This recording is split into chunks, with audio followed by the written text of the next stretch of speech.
Hi and welcome. Welcome to the X22 Report Spotlight. Today's guest is Gregory Mannarino. You can catch him on his YouTube channel, Gregory Mannarino. You can also check him out on his other YouTube channel, Trade Game. He also has a website, traderschoice.net, and he does a blog on Seeking Alpha. And I'll put all the links at the bottom of this video so you can check him out. Welcome to the show, Greg. Great to be here. Thank you for having me. Well, thanks for being on. I'm going to start off with this question, and I talk about housing quite a bit in my reports, and I see you started to talk about housing. Do you see a housing bubble in the market at this time? I do for several reasons. And I always kind of go back to this. Whenever any asset, in this case we're talking about housing, starts to move above a level that the average person can afford, you have a bubble. So what we have here, and we're continuing to see housing prices, well, they're already coming down in certain areas of the nation, but they're still in a steady, incline while wages are stagnant. So this cannot go on forever. There has to be a mechanism here of correction, and I don't believe it's going to be salaries going up. So I think we're more than likely going to see housing come down as we move forward. Okay. Now, we see there's more than one bubble. It's not just the housing bubble. You talk about the treasury bubble. You talk about the stock market bubble. I believe there's a derivative bubble out there. Yes. All of this is manipulated, correct? Absolutely. I think the best way to think about it is a simple cause and effect mechanism. Whenever you have a central bank, here we're talking about the Federal Reserve, Right. who is continuing to manage this market through the artificial suppression of interest rates, you're going to get distortions in every aspect of the market, as a matter of fact. So they've created an issue here where they're trying to fix one thing here, which they can't do, and they're creating a distortion on the other side. So these distortions have led to mass capital misallocations, mass bubbles, and all the things that you just referred to. And my main issue with all of this is at one point it will correct to fair market value, either through some mechanism. There's going to be some cause that's going to create another effect that all of this will again correct to fair market value. Because right now there's no price discovery mechanism anywhere in the market, in any aspect of it. And that is where the danger lies. Well, I'm going to have to ask you this question. Greece.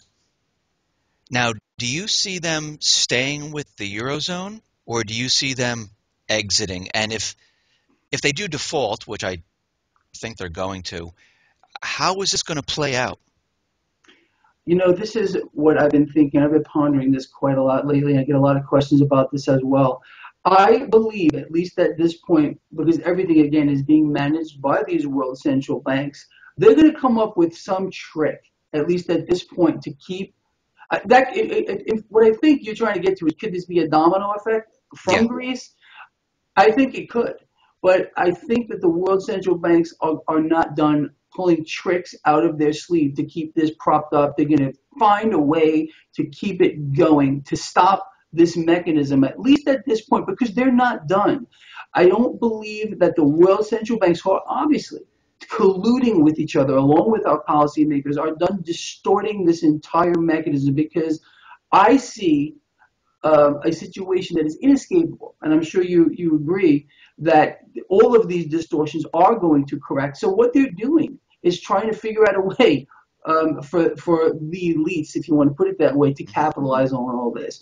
Because the middle class is disappearing right before our eyes. We will not exist in a few years. When this mechanism finally comes down, whether it's Greece or some other first domino that sets this whole thing going, all we're going to witness is the market trying to achieve, again, a fair market value. And all of the individuals who are stuck here in these assets that are in bubbles are going to get destroyed. And their wealth, whatever assets they're holding, that they're holding wealth in, is going to simply be transferred to another group of individuals.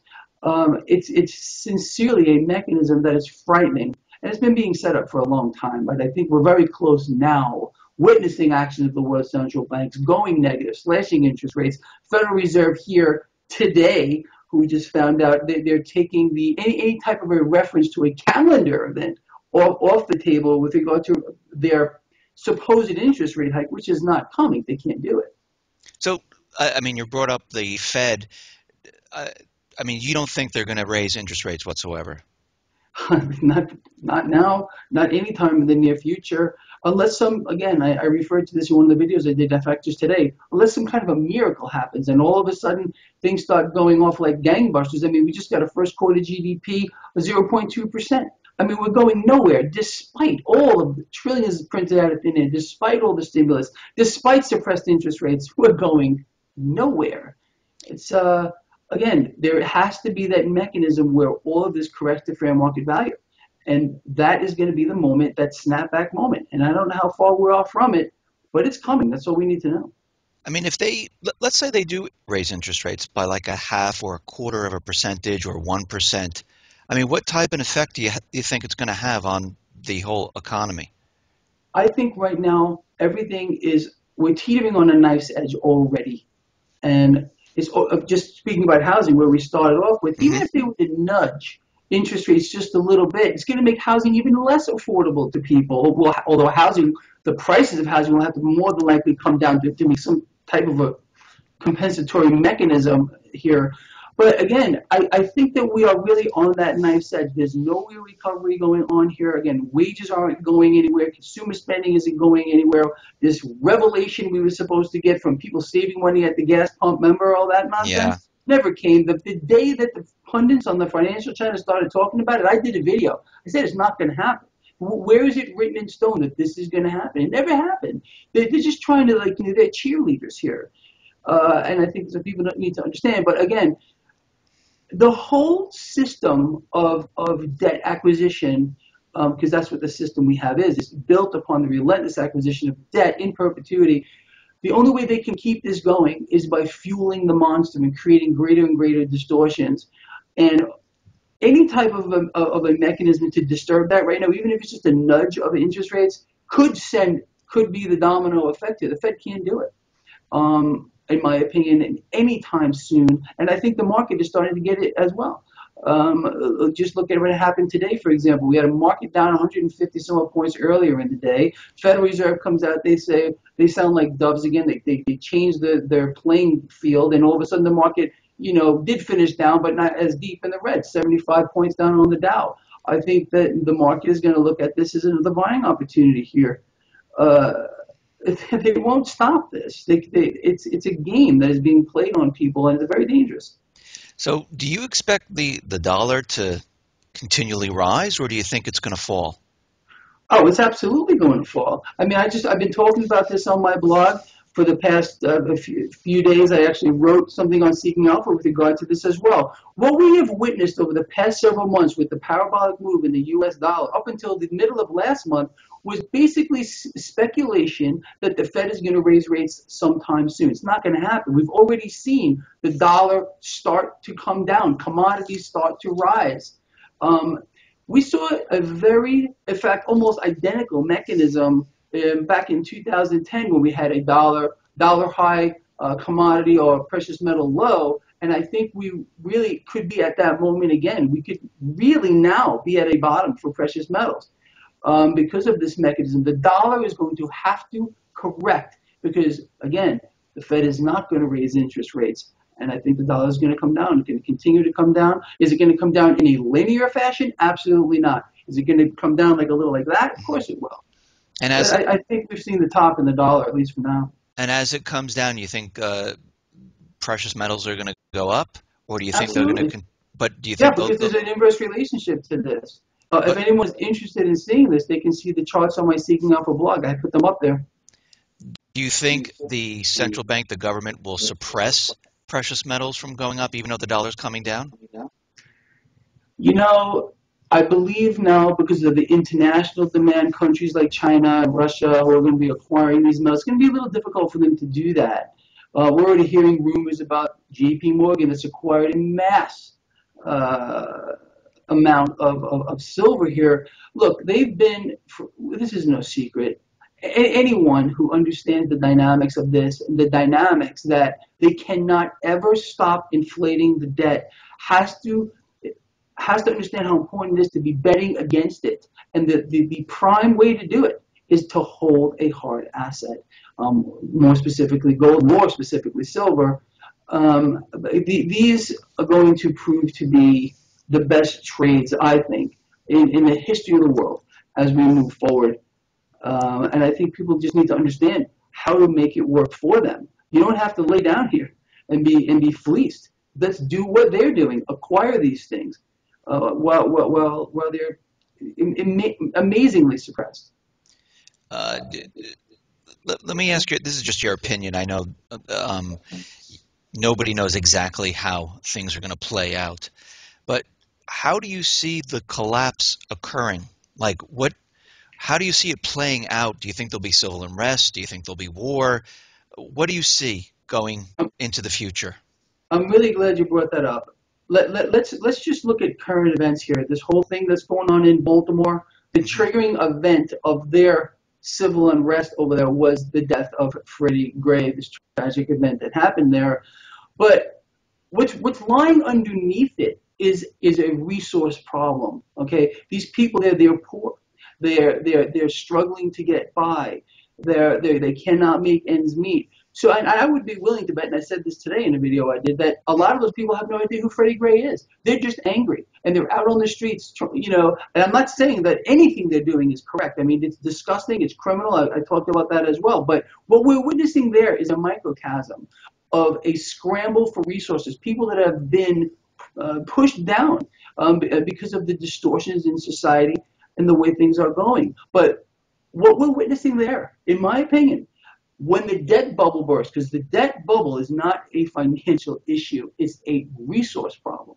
When that bubble bursts, what you're seeing in Baltimore, Baltimore is going to be the world at one particular point. So you're looking at a microcosm here of what will be breaking out in every street, in every country, including the United States. So nowhere is immune from this. When the debt bubble bursts, and it will burst, mathematical certainty, I urge everyone to do a little research into this. Every single financial and economic bubble in history has burst because why? They rise above a level that can be sustained by any means. Central banks are continuing to fuel this monster. It's a financial Frankenstein, period. It's going to burst. And all the cash that we've been borrowing from the future to live or better now, to get these resources, will not be available. Baltimore will become the world at one point. So do you think at this point in time, each one of the private Western Central Bank countries, they are preparing for something like this? Like here in the United States, do you think the government is preparing a police state? Beyond any shadow of any doubt, and I try to highlight this as much as humanly possible, all people need to do is look at and try to ponder why is it that in every state in the union, and I'm not making this up, the police have military tactics, military training, military weapons. They've been militarized in every state in the union. That's one aspect of it. The second aspect of it is, why are we under surveillance? Why are they watching everything that we do? Why are they systematically taking away our rights? Why does Obama want to disarm Americans? Because he understands where this is going. We are going in a worst case scenario here. And I always have to look at things from a worst case scenario. We could have a worldwide event occur, which really will make Baltimore look like a walk in the park, as people scramble for resources, are unable to get things to survive. We could have an event here that would be biblical in many, many ways. Do you also see war? I mean, we see Absolutely. what's going on in the Middle East. We see what's going on in the Pacific, in Eastern Europe with Russia and Ukraine. I mean, do you also see war breaking out? Absolutely. And what does that have to do with it? It's also a resource problem. It's all about resources. This is the issue. This is what we're facing here as we move forward. I cannot remember a time in my life where I've seen more things occurring all at the same time, and it's all about this issue. The central banks, by us adopting the debt-based economic model, which demands that cash be borrowed from the future in greater and greater amounts to sustain what we have here, have created an alternative universe which would not exist. If we did not have access to all of these funds that we're borrowing from the future and inflating this debt, we would not have the lifestyle that we have now. It's created a population boom. A population boom has risen in tandem with the debt. It's incredible, literally like this. So when the debt bubble bursts, you're going to get a correction in population. It's a mathematical certainty. Millions upon millions upon millions of people are going to die on a worldwide scale when the debt bubble bursts. And I'm saying when, not if, when. So when you say millions of people are going to die, are you saying because of food, water, or are you saying because of war, nuclear war, or maybe a combination of both? All of this, all of it, because it's all going to come down here at the same time here. When resources become more and more scarce, we're going to see countries at war with each other. People will be scrambling, or could be in a worst case scenario again, doing everything that they can to survive, to provide for their families, provide for themselves. And it all comes down to just having an understanding of there's almost no way out of it. If anyone can figure out a way to stop the debt bubble from bursting, and the central banks are getting very, very desperate, cutting interest rates, going negative, continuing this, they understand where this is going, and they continue fueling this. Just put this into a perspective for a moment. The world central banks, by going negative, many of them have gone negative here, they've turned the entire financial system upside down. That's how desperate they've become. They're charging people to keep cash in these institutions. It can't work. It's not how it's designed to work. So that should tell us all again how close we must be to this moment. And the Federal Reserve, will they talk of raising interest rates? They're not going to raise. They can't raise. I think they're going to cut. I think we're going negative here. Before they allow this entire thing to melt down, they probably will go negative here as well in the United States. And maybe that'll be the wake-up call for the people that are still in their slumber out there. Now, when you were speaking, you said one thing, that there's no way out of this. How does China fit into this with the AIIB and the BRICS? Can they somehow save the system by everything, like maybe going to them or backing their currency with gold or something like that? Is it possible? I still don't think so, because it's the current paradigm and all the associated, you had made a reference to derivatives earlier that are connected to this, is so monumental and so absolutely huge, that I think what they're trying to do is set up the next thing, the next way of the next currency or the next something or other, because the dollar is being systematically destroyed from within here. And people just need to understand that. And I believe that with this whole issue with China, and they're trying to set this whole thing up to compete with the IMF and everything else, they're well aware of this too. They know where this is going. This is why they're acquiring gold, why they've been acquiring precious metals across the board too. The only people that are not doing this are the ones that are still in the box. They can't think outside the box. They've been zombified. They've been indoctrinated into the current paradigm. They believe that our policymakers have our best interest in mind, which is absolutely not true. They understand where this is going, and there's no way out. I can't envision a way out, and I wish someone would tell me I'm wrong and tell me a way that we can get out. And until a viable thing comes up, I can't imagine where we can have a scenario where it won't unfold in a worst scenario. When do you think this is going to occur? I mean, I hear a lot of people saying, "Oh, this fall." I mean, this fall, we're going to see something happening. When do you see this happening? Do you think we'll go into 2016, 2017 without anything happening? I think it's happening right now. Look around the world. Look at the wars breaking out around the world. Look here in the United States. Look at Baltimore and New York as well. There's rioting going on. These are people who are fed up with there being such a gap here, the 1% or 2%ers who are getting everything from everyone else. this event here, just going back to Baltimore, because it's absolutely Hmm. huge right now, it was triggered by the death of Freddie Gray. We are going to see other triggering events. It does not necessarily have to be police violence or whatever violence or a particular individual, but there are going to be other triggering events where the lower classes of society are going to start to rise up, and they're going to be squashed by the police state. That's a fact. So we can expect to see this accelerate. Just because the stock market continues to move higher, because it's being distorted and twisted, does not mean that we're not seeing the collapse as we speak. I think it's here now. Now, I agree with you that the collapse has been happening, but back in 2007 going into 2008, like the signal was the market coming down. I mean, it was happening way before that. I mean, there was a lot of signals ahead of that, but most of Americans who were sleeping and the rest of the world that were sleeping, they saw the stock market come down, and it came down further and further and further, and everyone, oh my God, we're in an economic collapse here. Do you see the same thing occurring where the market's going to like come down like that, or do you think they have everything so set up where they'll just keep that up? Well, no, I think people are looking in the wrong place with this part, because this is not really the same kind of a scenario. Where people need to look, is something I've been yelling about as well, is the bond market or the debt market. And we're already seeing cracks everywhere by the actions of the world central banks. Everything is hinged on that. Everything is priced with regard to the debt market. Everyone talks about the 10-year. This is it.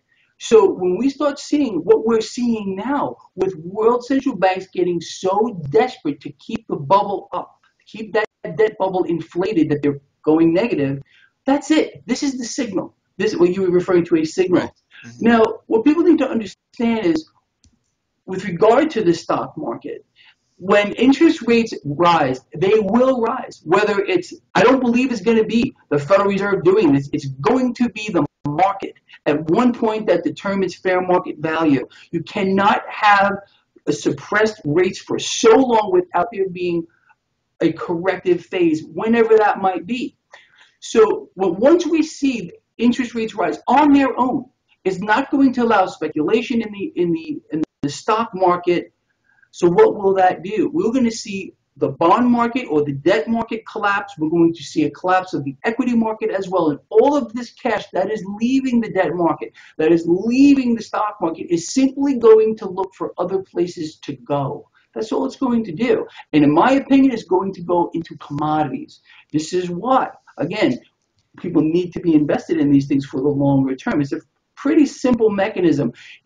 Just picture exactly the opposite of what we have now. We have an inflated debt bubble, an inflated stock market. Once the cash leaves the debt market and all the associated derivatives with it, derivatives are just side bets on top of side bets on top of side bets.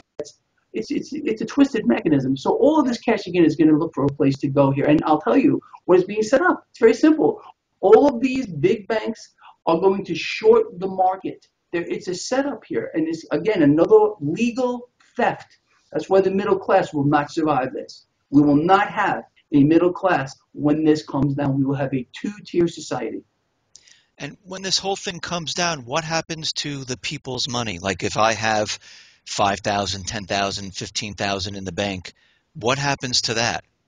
Can I access it at any I don't time or I don't think you will. And at that particular time, too, who knows what that paper is going to be worth anyway.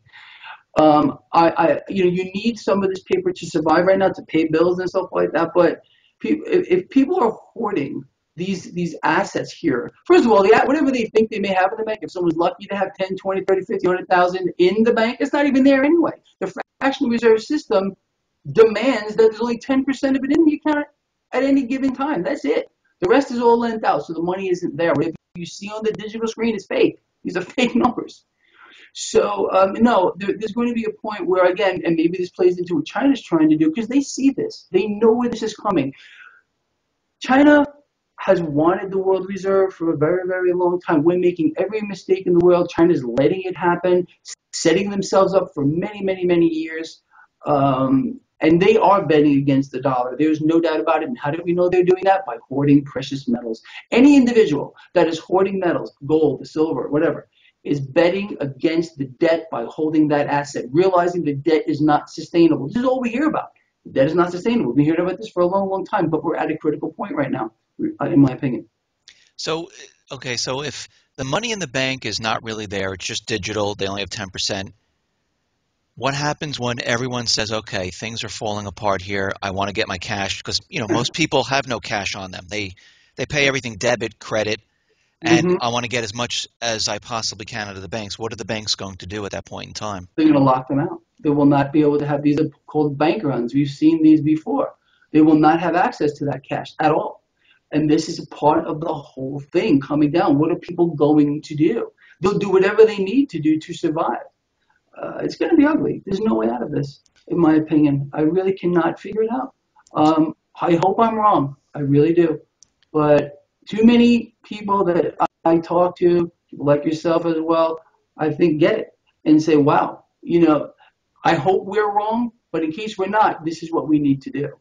No, I agree with you. I mean, do you think, I talk about this quite often with these bail-ins. Do you, when it comes down to it, do you think the banks are going to say, okay, you know what? We're not getting a bailout from the government. We're going to have to do this now. Of course they are. And I'll tell you something else, which is very, very dangerous, something I've been speaking about for Okay. quite a long time. These banks are required to buy public debt. So there's going to be their excuse for holding people's cash. It's your debt anyway. A lot of people feel like it's not theirs. Well, it is theirs. If you voted these people into office, you have these people running your life, it's your debt. So forget about it in that mentality. These banks are not going to lose. Whatever you think you have will not be yours. It will be theirs. And there's nothing you're going to be able to do about it. And people need to understand that as well. And you're absolutely hitting on a very crucial thing. If the banks are holding it, it's theirs. It's not yours anymore. Right, because I read someplace that you're no longer a depositor, you're a You're a creditor. creditor. You're a creditor to that bank. Exactly. And if they're being forced, please, people, do some research into this. I'm not pulling this out of a hat. Look it up. The Federal Reserve is requiring banks to buy debt. This is backdoor quantitative easing, as a matter of fact. It's been going on since 2012. And the Fed's still printing cash out of thin air at a blinding pace. USDebtClock.org. Watch it in real time. Well, thank you very much, Greg. This is Gregory Mannarino. You can catch him on his YouTube channel. You can catch him on Trade Game and his website, traderschoice.net. Thank you for being with us today. Been great to be here. Thank you. Thanks.